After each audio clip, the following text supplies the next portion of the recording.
As far as the tap room, you know, Monday it was announced in Harris County that noon. I already decided that we were going to be closed. The public right because I thought it would be safe, meaning my guys are off.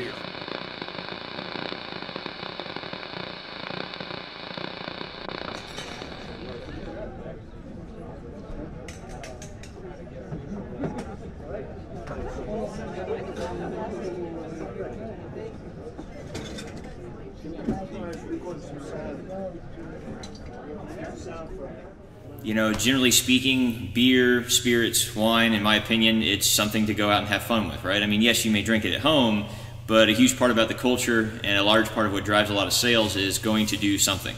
Like summer, you're going to float the river, right? Well, what are you going to do? You're going to pick up a bunch of beer up, you're going to go float the river, and you're going to drink all the beer while you do that. So while you're buying beer to take home right now by yourself, a lot of people have figured out that, like, while on a normal Saturday after they've been working all week or something, they'll sit there and have a few beers. But when you're home Monday, Tuesday, Wednesday, Thursday, it's not nearly as fun because you don't have that extra interaction. Because of that, overall, you know, I believe that it has kind of fallen. I know our sales have fallen. Obviously, the first thing that got nixed was bar business. So draft keg business, which has a relatively high margin for us, got reduced heavily. And so that's unfortunate. But at the same time, it's what it is. I mean, you can't do anything about that till it comes back, right? As far as the package sales go, you know, we are with 2 wholesalers in the Houston area, so we still do have some presence out there. The thing we can no longer do, and why we still have theoretically gone down a little, is we used to have our sales guys out there working it, getting in case stacks, you know, working for an end cap. We can't do that anymore. You know, it doesn't make sense for me to put my guys out there to do that, knowing what they could get, which would be COVID, right? So that's kind of silly. And the second part is, if you have been to a grocery store lately, they're kind of out of everything. Not beer and wine, but those people are helping across the board. So it doesn't make sense to have them go find that person, try and sell that in right now. So you kind of have to rely on the wholesalers to do what they're going to do. That's a scary topic, which we might cover later or not. But that's kind of what we have there. The other interesting trend that we've seen, and this is data, I was talking to a couple brewers about it, Texas Craft Brewers Guild also talked about it. People have slowed down their buying of 6-packs, which is the primary bread and butter of most smaller breweries like myself. And they've gone for 12, 15, and 18 packs. And I think 18 is the most popular, and most of the people who do those are your bigger brewers. So typical domestics are still doing pretty well. But if you think about it, if you're going to go to the store and stock up, well, if you're also looking at price point, how much you're drinking, you might want to go for that bigger, you know, that reduction in price. So those larger packs have kind of taken over. At least right now, I don't know if that will be long term, but right now people are looking for that, and those are going well, but we're not in that. So while normally you would think, oh, if everything stayed the same, we would have hit a bump. Instead, people kind of shifted their buying to those larger packs. You know, you get a little bit of a discount per beer. It's easier to pick up, put in your cart, and that's how that's been impacted. As far as the tap room, you know, the Monday it was announced in Harris County that noon. I already decided and announced that we were going to be closed to the public just because I thought it would be safe. Meaning my guys are off, but you know we have applied for PPP, so hopefully I'll be able to get them money, and that'll get us through most of this without any kind of negative real implications for them.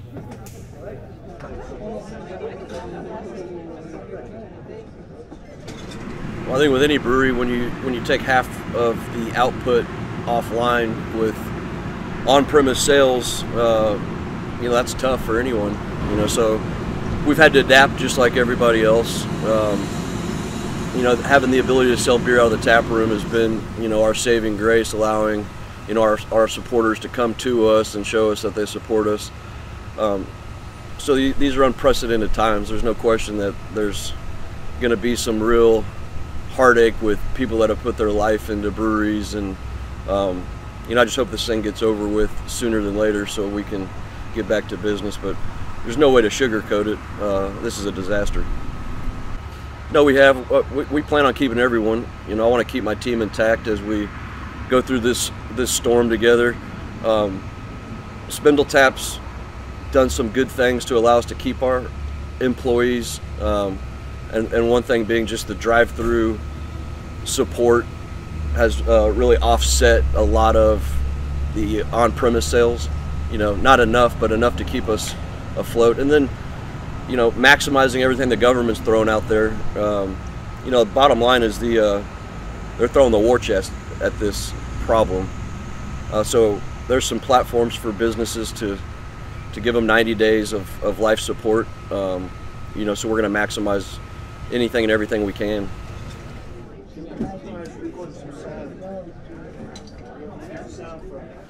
I mean, it's definitely had an impact.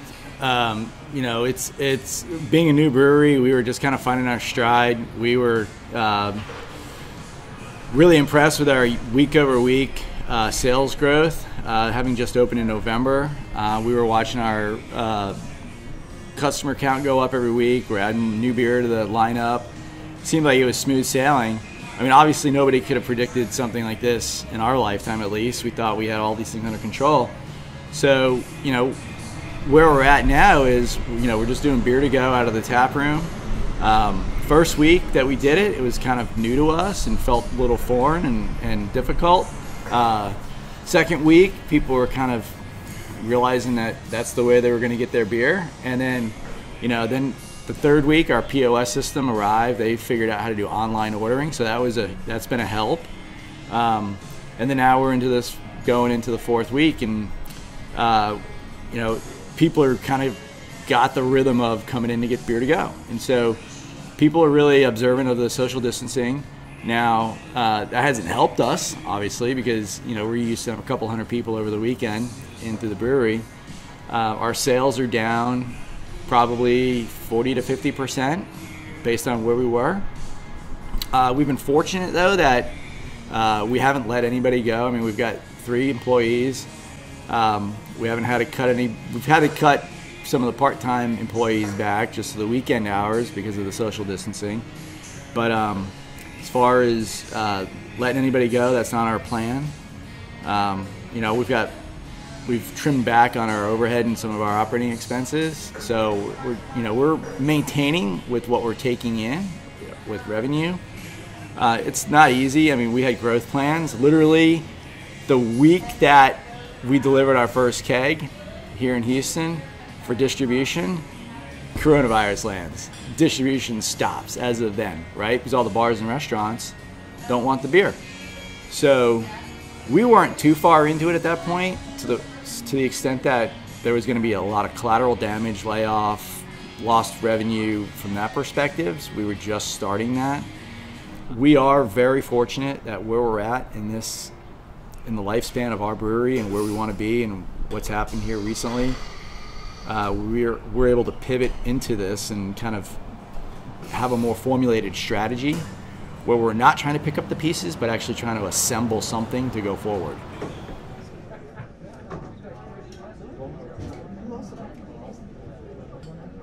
So the COVID situation has impacted us in a lot of ways. Obviously, in terms of the market doesn't really exist like anymore. You have stores, but restaurants and bars, they are almost non-existent. I mean, they're fighting for their lives on, like, you know, out the door, like curbside sales, but the actual of taking kegs and putting them in there is completely gone. So in our tap room now, instead of hosting events on the weekend of 800, 1,000, whatever people rolling in and out, that's all gone too. And so right now this huge tap room has been condensed to a drive-through. And at first it was incredibly scary that, you know, because who knows what every day was going to bring, or if people were going to come and even order out of this kind of drive-through line. But people have come, the community's come, and it's been pretty tremendous what's happened. Of course, people still want beer releases. They still want, like, people are asking, like, when's the next Hop Solo? When's the next Napa? You guys should do this. So from a production standpoint, we're having to halt things down a little bit, but people still want us to make crazy one-off beers, which it's like, okay, and that's what's driving the drive-through. So what do we have to do? We have to create crazy one-off labels. We're having to find this crazy flux of our money's been almost cut in half, but in order to keep the money we have going in, we still have to, you know, find hops, find vendors that are deemed essential, get merch going, get labels in, and you're trying to operate a brewery, keep everyone employed, but you have one hand behind your back. And it's incredibly frustrating, but overcoming those challenges, incredibly rewarding.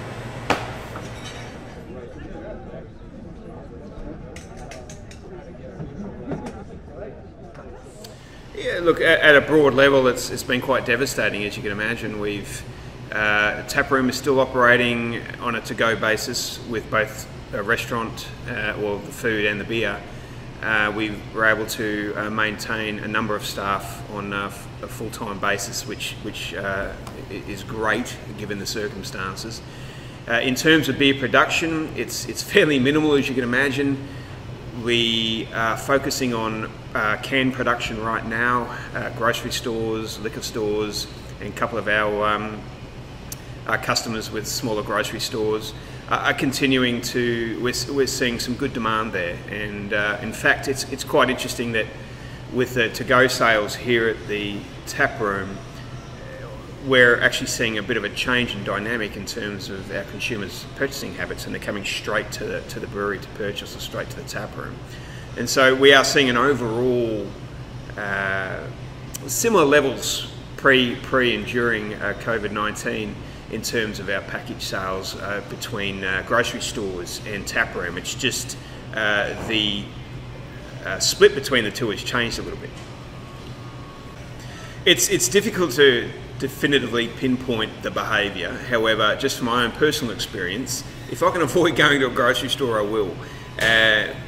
Just for the uncertainty and the risk factors. So to be able to come to a tap room such as Platypus and our colleagues in the industry, it's twofold, and we're getting this feedback from our customers. Number one, they're proactively supporting their local business, which in itself is just an amazing thing that we're seeing from our community. But number two, it's a more convenient and risk-averse way to get your beer supplies. The kitchen's been pumping out some great food, and for us specifically, we've had to, I wouldn't say reinvent ourselves, we've had to be incredibly dynamic, and that includes things like using our smoker and coming up with some smoked foods which people are just absolutely loving, plus some of our old favourites from our regular menu.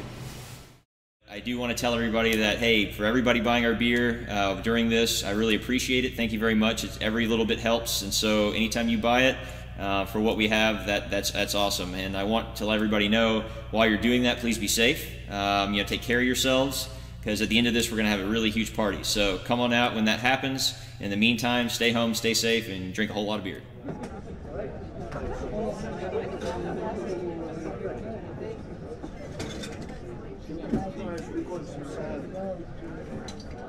Sound